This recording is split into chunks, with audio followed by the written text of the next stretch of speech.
Hey guys, welcome back to another Battlefield 6 video. Today we will be going over the settings for the open and closed beta, and if you've already took a look at the settings, you might have noticed that they're pretty messed up and pretty chaotic, and that there are a lot of submenus and a lot of settings popping up several times across the options.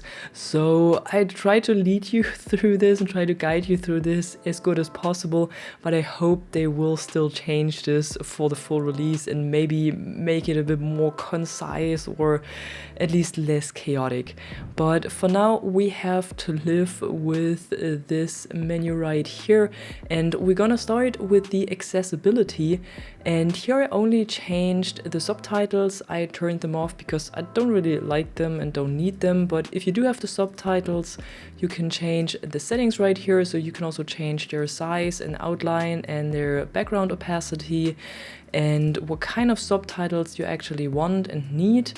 But I didn't change anything here, and then here I didn't change anything as well.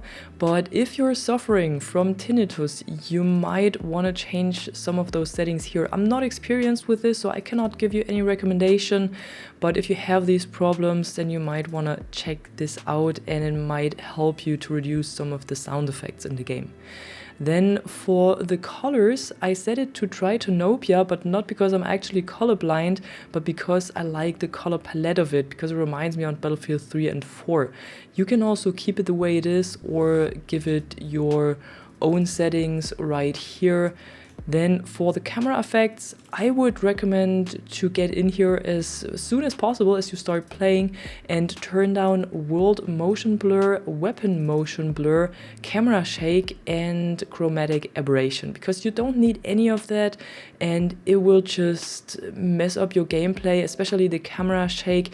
It's by default it's at 100, which is a lot because we have a lot of destruction in this game, so there's a lot of shaking all the time and you don't want this to be too much, so be sure to tone this down to 20. For chromatic aberration, turn it off because it will give you a clearer picture. Then you can change hold or toggle for several controls. So this is pretty nice actually. We have this submenu right here, and I've left everything the way it is here except for double tap, crouch, for sprint, slide. I've turned this off because I don't want to double tap the crouch button if I want to go in a slide. I only want to tap it once, and this option right here only works if you also change some of the key bindings, but I want to go over this in a second and then you can see what kind of effect this has. And then further down the list, I would also recommend to set request revive to toggle, because if you just skip the revive, for example, like it is one row above, this is more of a conscious decision you're making and you don't want to toggle it because you don't want to accidentally skip a revive. But for request a revive, I don't want to sit there while waiting for the revive and I have to hold this button the whole time. Then for the controller, I'm playing with mouse and keyboard, but if I would play with a controller, I turn off controller vibration. So usually this is turned down, and also the intensity and everything. If you play with a controller and you like the vibration, you can also change the mix here if you want more or less of the destruction and explosions and everything. In your vibration mix, you can set this right here. And then for chat and tutorials, I haven't changed anything. And down at the hints, I changed peek hint and mount hint, because if this is turned on every time you're sitting around a corner or behind an obstacle, it will give you this little hint that you can peek or mount right here. But this is getting a bit annoying over time. It might be interesting for you at the beginning when you just start playing, but after a while I would recommend to turn this off, because you get the hang of this so easy and then you quickly find out where you can peek and where you can mount, and then this is more distracting and annoying than it is helpful. So I would recommend after a while to turn these options off right here.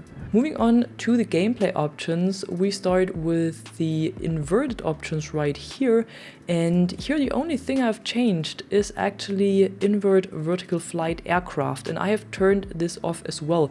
By default, this is on, which might be confusing for you, so I've turned it off, and I think this is the setting that most of you will get along with. So I would recommend to turn this off, and only if it really feels strange for you, then turn it back on. But normally this is the setting that you're used to from older Battlefield games. And one thing that is important here as well that is turned on for me, so I haven't changed it, but you might want to turn it off if you don't like it, is the capture area outline. Because in Battlefield 6, all of the capture areas have their edges marked by an outline, and if you don't want this because it's less immersive, you can turn it off right here. So you don't have to worry about that, you can simply turn it off. Then under Infantry, you can change the controller aim sensitivity here, and then the mouse sensitivity, if you're playing mouse and keyboard, you can change it right here. And I only upped it a little bit to 25, but this is completely personal preference, and you have to find out what works for you depending on the mouse you're using, on your DPI settings, on how you prefer to play, if you're more of a high sensitivity or low sensitivity player. So this is completely personal preference. Then there's again the double tap crouch for sprint slide setting. That's what I meant at the beginning. There's so many settings that are coming back in another tab. It's kind of confusing. So I haven't changed anything here as well. I would also not recommend change anything because usually these settings work pretty well. For the landing roll, maybe if you don't like it, you can completely turn it off, but I would not recommend to do this because the landing roll can avoid fall damage if you're falling from a great height. And the only thing you need to do is shortly before you hit the ground, you either tap the crouch or the jump button, and then you will make this roll. So I would recommend to turn it on, but if you don't like it, you can turn it off as well. Then for the vehicles, I haven't changed much here. I also haven't changed the sensitivity right here, at least not yet. I'm not quite sure about this though. But here I changed the aircraft control and helicopter control sensitivity because these are actually really slow, at least in my opinion, so I upped them a little bit. Then haven't changed anything here, but one hint for this, I would recommend to keep decouple tank turret aiming from turning and decouple aiming from turning for passengers on, because it means that you can move the tank turret or the gun from the tank separate from the turning of the tank, and it will not drag your turret or your gun around when the tank is turning. And then down the list you can change the aim assist settings, but again, I'm a mouse and keyboard player, so I don't have any experience with this. Then for controller, you can see the overview right here. The only thing I changed, so if I would play with a controller, the only thing I changed is that I've set the buttons to alternate, which means that when you press the right stick, you will crouch or slide, and then the melee attack was moved to B. So this is the setting that I played all the time when I was still playing with a controller, and if I would play with a controller again, I would still use this. Then on mouse and keyboard, there's the sensitivity again, and we have the control settings right here, which are also important, so I would recommend to have a look into this. Here we have uniform infantry aiming, that's what it's called now. In former games it was called uniform soldier aiming, and if you don't have any experience with this, definitely keep it on and keep the coefficient as is, because what this essentially does is that it gives you a more consistent feel when using different weapons, and especially when using different magnifications. So for example, when you're using a sniper rifle with a 6x optic and then switch to a pistol, you will have a very consistent feel between these weapons and between these magnifications. So I would recommend to keep it turned on with the coefficient. If you don't like it, maybe play around with this. Some say the best coefficient is 178, others say 122. I usually keep it around 133, which is the default coefficient, but play around with it only if it feels off for you. Then another setting I have changed is the field of view. Of course, this is at 90 by default, so I've set it up to 100. This is my personal preference. You can set it higher up as well, but always remember that you will get a kind of fisheye effect the more you up this field of view, and that even though you see a lot of your surroundings, everything will appear a bit further away. If you set it lower, things will appear closer, but you will see less of your surroundings and you have to turn a lot more. So I always feel like a value around 100 feels pretty good and you don't have this weird fisheye effect. Then scrolling down, I kept everything the way it is, except again for the double tap crouch to slide. And then down here at steady scope, I have added the right mouse button, which means that when you aim down sights with a sniper rifle, in the moment you aim down sights with a sniper rifle, your soldier will steady the scope immediately and will hold breath immediately, and you won't have to toggle or hold an additional button. So this is an option that Battlefield has all the time, and I'm happy they brought it back in Battlefield 6 as well. So I would always recommend to do this because it really makes your sniper life a little bit easier. And then for the infantry zoom aim sensitivity, I set it down to 85, which means that when I'm zoomed in with my weapon, I only have 85% of my normal sensitivity. So when I'm zoomed in, my sensitivity is a little bit lower than my sensitivity when not aiming down sights. And I always feel like a value between 80 and 90 works pretty well for me, but again, personal preference. So maybe start around here and then work your way to what works best for you. Then back on the surface of mouse and keyboard, there are the infantry keybinds, and I would also recommend to go in here because only then all of this sliding that we did before makes sense.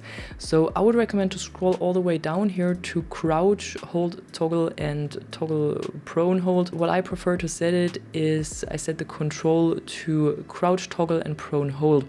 So when you only toggle the button, you crouch, when you hold it, you go prone. And with the new movement that we have and with the setting we've done before with a double tap, this means that when you're sprinting and you only tap the button once, you will go into a slide. And when you're sprinting and you hold the button, your soldier will do this dive to prone or dolphin dive. And this actually gives you all of the options that you have with this movement system actually only on one button. So I would really recommend to do this. Then for the vehicles, I haven't changed anything right here. Here we have another submenu for the control settings, and these are only for the vehicles this time. So here again, you have the invert vertical flight setting that I had set before, and the control sensitivity, for example. I would also not recommend to turn on helicopter control assist because it's usually a bit annoying when your helicopter always tries to level out when there's no input. Then I didn't change anything down the list here actually. So you can play around with this if something feels off for you, but so far I didn't feel like I have to change anything here. Especially the tanks feel pretty good the way these settings are by default. Then over at graphics, I have the performance preset still set to balanced, and I also keep it like this. And then the graphics quality is at custom because of course I have set my custom settings here. So over at the graphics, I have set texture quality and texture filtering to high, then everything else to low down here, then the post-process quality to high as well, and the high fidelity objects amount also to high. So these are basically the settings I have in 2042 as well, and I just run with them again. Then on advanced settings, I actually haven't changed anything here, so I don't know why it's shown, but I have not changed anything here, so it's all the way it is by default. If you just want to copy it, maybe it's not the same for you by default, but I think it should be. And then for the camera settings, we have field of view again that we've already said before. Vehicle third person field of view is all the way up for me because I want to see as much as possible around my vehicle. Then weapon field of view is, I think, something that should be explained so you know if you change something what you're doing here. So basically means that when you have set it to wide, your weapon will appear smaller within your field of view, and when you have set it to narrow, your weapon will be bigger in your field of view. So you want to change this to wide, or you want to keep this on wide so your weapon does not take up too much screen space. Then motion blur, we've already set everything down here, chromatic aberration as well, and here you can also turn off vignette and film grain so you have an even more clearer picture. Then here I have borderless for my full screen mode because I need to switch between OBS and the game. If you don't need this, you can also set it to full screen. Vertical sync is off, of course. And then down here I haven't changed anything. Also Oh no, I changed one thing. Actually, I changed the kill feed, but this is just my personal preference. I know a lot of you guys love to see the kill feed. I always turn it off, so this is probably something that's not really interesting for you anyways. For the minimap, I haven't changed anything right here. View rotation is on, so your minimap rotates around you while you're moving across the map. And then for the view distance, I only upped the view distance for ground vehicles and air vehicles a little bit, which is basically the values that I have in 2042 as well. And then further down the list, I can also recommend to turn on show compass for the multiplayer, because that can be really useful if you want to call out an enemy, for example, for your squad mate, especially if you're playing together with friends. So if you miss this and you don't know where to find it, you can find it right here, and I would also recommend to turn it on because it's a really useful tool. Then for icons and indicators, I haven't changed anything for the HUD icons, but here you could change the opacity and everything. If there's something where you feel like it covers too much of your screen, or some icons have too much opacity, they're too big or whatever, you can change this right here. I feel like the game is at a really good spot out of the box, so I didn't change anything. And then for the crosshair, I've only changed the color of the crosshair. The rest opacity is of course the same. Then the crosshair thickness, if it is too thin or too thick for you, you can change that right here. I would recommend to keep it at default. And then you can also change your hit and headshot colors if you're not happy with the default ones. And you can also turn off damage numbers. In 2042, you had to enable it manually. You don't need to do this in Battlefield 6. They are enabled, so you will see how much damage you deal with every bullet. But if you don't like this, maybe it's too much that you have on your screen with it, then you can turn this off here as well, or you change it to a different size if it's too big or too small for you, or you might want to move them around a bit around your crosshair. So that's all the things you can do here, but luckily they are enabled by default this time. And here you can also set the chat visibility, so if you want it to be on when active, or maybe you want to show it all the time, or you want to hide it. Maybe some people would like to hide it. And in chat settings, also in Battlefield 6, you don't have to enable all chat, so you see everything that the whole server is writing. In 2042, you had to enable it manually. Here in Battlefield 6, it is enabled by default, so you don't have to worry about this. Only if you want to disable it, you can do it right here. Then for the audio system, I didn't change anything as well, kept everything the way it is. Maybe if the music is a bit too loud, you can change it right here. You can also turn off the hit indicator sound if that's annoying for you. Maybe you don't want this. You can enable or disable voice chat here. It is enabled by default, but I always disable it because I never use it, because I'm usually using Discord for this.